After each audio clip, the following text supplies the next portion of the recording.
이거는 뭐 고객과 일반 오실 때 하도급 계약 얘기 나올 부분은 아닌 것 같고요. 제가 네, 저도 변호사가 얘기를 꺼냈기 때문에 그 부분은 뭐 변호사들끼리 얘기를 하면 될 것 같고요.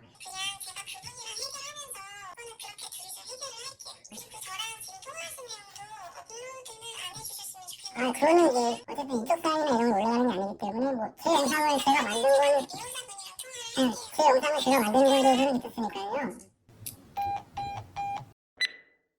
안녕하세요, 유성입니다. 지난 영상에서 환불을 이미 받았음에도 불구하고 다른 미용실에서 추가로 탈색을 더 받은 다음에 그 금액과 함께 1년 반치의 클리닉 비용까지 해서 총 230만원의 금액을 물어내라, 합의하지 않으면 소송을 걸겠다고 나오는 그 고객님으로 인해 극심한 스트레스를 받고 고통스러워하는 구독자님의 사연을 소개해드렸는데요. 처음에는 단순한 클레임일 수가 있기 때문에 그냥 어떻게 대처해야 하는지 그거에 대한 의견만 전달해드리려고 했지만 그 내용을 살피는 과정에서 너무 악의적인 부분들이 보였기 때문에 이 내용을 공론화해서 이러한 일로 피해보시는 분들이 더 이상은 없어야겠다는 생각에 영상으로 만들기로 했는데요. 첫 번째 영상이 올라가기 전 그 고객이라는 분과 통화를 시도했습니다. 어쨌든 한쪽의 입장만 들어봤으니 상대방 쪽 입장과 사실들도 확인해보는 게 좋겠다는 생각이 들었거든요. 유튜브 채널 유상한TV라고 하는데요. 얼마 전에 남양주의 샵에서 헤어시술 받으시고 좀 문제가 생기셨던 고객님 맞으시나요? 제 구독자님한테 사연이 온 거라서 그 사연을 토대로 영상을 만들고 있는데 사실 확인이라든가 이런 것들을 좀 해야 될 것 같아서 연락드렸는데 혹시 통화 가능하신가요? 고객님 클레임건과 관련된 뭐 책임 보상 같은 것들에 대한 일이 있으셨다고 해서 그거에 대한 네, 저희 구독자님이신데 그 사연에 와서 그거에 대한 거 사실 확인을 좀 해보고자 연락드렸거든요. 몇 가지만 좀 여쭤볼게요.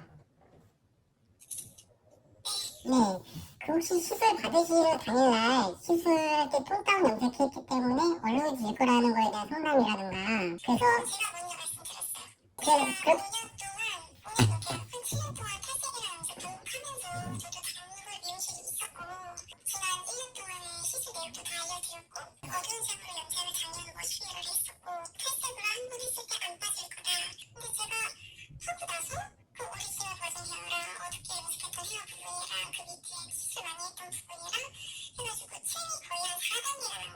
그 사진은 제가 봐서 확인했고요. 근데 톤다운한 머리에 첫 번째 탈색에는 당연히 얼룩이 지고 층이 지는 게 맞는 거거든요. 근데 당연한 결과이기 때문에 어쨌든 추가 탈색을 통해서 그것을 제거하는 작업을 하게 되는데 첫 번째 날 얼룩진 머리를 보시고 다음날 오시기로 하신 다음에 갑자기 마음이 좀 상해서 오셨다고 하시길래 어떻게 보면 당연한 결과로 나온 건데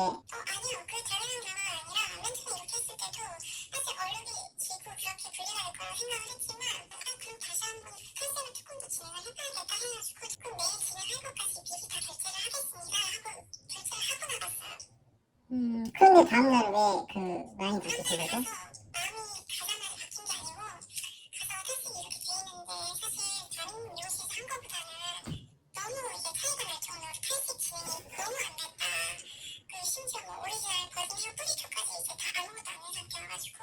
제가 알기로는 그 뿌리 부분은 일부러 상의하에 뿌리를 띄고 들어가기로 말씀하셨다고 알고 있고요.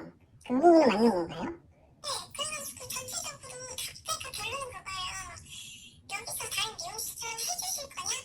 그런 식으로 말씀하시는 어느 미용사 입장에서도 뭔가 벌써 나와의 신뢰가 깨진 상태이기 때문에 추가로 뭐 돈을 더 벌겠다고 시술 들어가는 사람은 없을 거라 보거든요. 고객님께서는 그런 식으로 해서 어쨌든 자신 없다 뭐 그러면 환불해달라 해서 환불을 받으신 거고 그쵸? 그것까지는 뭐 어쨌든 사실이 확인된 거니까 그렇게 알게 됐고 이거는 뭐 고객과 일반 오실 때 하도급 계약 얘기 나올 부분은 아닌 것 같고요. 제가 네, 저도 변호사가 얘기를 꺼냈기 때문에 그 부분은 뭐 변호사들끼리 얘기를 하면 될 것 같고요. 사실화만 할게요. 그러면 다른 곳에서 추가로 시술 제가 알기로는 2번을 받으신 걸로 알고 있는데 맞나요? 네, 그래서 마지막 결과물이 나왔고 그 결과에서 추가로 탈색하면서 생긴 데미지 그리고 그런 것들에 대한 1년 6개월치의 클리닉 비용을 요구하셨는데 그 부분도 맞으신 거죠? 저도 제 주변에서 제일 싼 걸로 해가지고 여러분께 초대해가지고 돌아다니면서 제일 저렴한 견적을 한번 알아보겠다 이렇게 말씀드렸고 이런 부분은 사실 더 녹취가 돼 있는 상황이에요. 그럼 혹시 그 녹취록 저한테 보낼 수 있나요?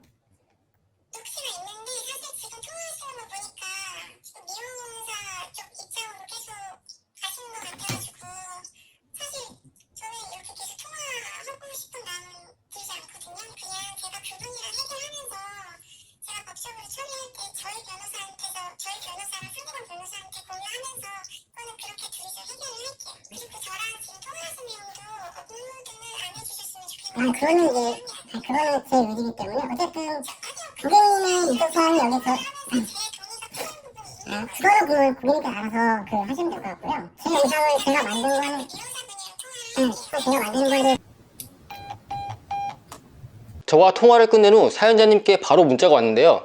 유튜버한테 연락이 왔다면서 합의할 건지 입장 정리를 해달라고 하면서 자신의 연락처를 당사자의 동의 없이 제3자에게 전달한 부분은 개인정보보호법 제71조 제1호에 위반되는 부분이라면서 또 한 번의 협박성 문자를 보냈더라고요. 제가 이 사연을 받고 그냥 단순 크레임이 아닌 것 같다, 뭔가 악질적인 부분이 강하게 느껴졌던 부분이 바로 이 부분인데요. 아니, 어떤 일반 고객이 순간 찰나의 순간에 개인정보보호법 제71조 제1호라는 말을 할 수가 있을까요? 이건 뭐 거의 준비된 멘트 같지 않나요? 사연자님이 저와 통화를 하시기 전에 사건 초기에 보낸 문자들만 보더라도 무슨 공공기관의 공문인 줄 알았어요. 법원에서 날라온 문서인 줄 착각할 정도였답니다. 그 순간 이건 단순 크레임이 아니네, 뭔가 작정하고 덤벼드는 거네, 그렇다면 작정하고 대응해야겠네 라고 생각했고 이 사건에 뛰어들기로 결심했던 거였는데요. 이번에 그 고객이라는 분과 통화를 끝나고 사연자님한테 문자가 왔다는 내용을 확인한 후에 아니, 이 사람 도대체 뭐하는 사람이지 하는 생각에 카톡 푸사를 확인해봤는데요. 지워져 있더군요.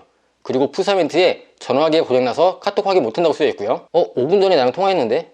뭐 통화만 되고 다른 기능이 고장났을 거라 생각합니다. 아무튼 시술 전 톤 다운했던 머리였기 때문에 당연히 얼룩질 거라는 걸 본인이 먼저 이야기했다고 하는데요. 당연히 얼룩이 졌고 그날 추가 탈색을 들어가려고 하는 중 오늘은 시간이 없다며 다음날 다시 방문하기로 하고 샵을 나갔던 상황인데요. 다음날 와서 환불을 요구하며 당신 내 머리 잘해줄 자신 있냐고 한다면 여러분들은 어떻게 하시겠나요? 이런 식으로 말을 한다면 이건 잘해주고 나서도 좋은 소리 못 듣겠다는 느낌이 빡 오지 않나요? 저 같아도 그냥 환불해드릴 테니까 나머지 작업은 다른 곳에서 받으시라고 할 것 같은데요. 그 상황에서 환불을 받고 다른 곳에서 추가로 2번 더 탈색을 해서 얼룩을 제거하고 톤 다운한 머리를 얼룩 제거하는 과정에서 당연히 입게 되는 데미지에 대해서 1년 반치의 클리닉 비용을 첫 번째 탈색을 해준, 그것도 그 금액을 환불해준 미용사에게 내놓으라고 하는 이 상황, 본인이 톤 다운했던 본인 머리를 다시 밝게 만들려고 생각했을 때 이미 모발이 상할 거라는 걸 감수하고 시작한 일 아닌가요? 이건 제가 미용사이기 때문에 미용사 입장에서 얘기하는 게 아니라 그냥 상식적으로 너무 어이가 없는 상황이라 생각하는데 제가 편파적인 걸까요? 아직까지 이분이 정말 악질적인 블랙 컨슈머일지 아니면 그냥 단순히 손님은 왕이다라는 마인드를 가진 분인지는 확정될 수 없지만 두 번째 날 오셔서 미용사분의 대화를 녹취를 떴다고 하는 부분에서 저는 의심할 수밖에 없네요. 그냥 단순히 손님은 왕이다라는 마인드를 가진 사람이 아니라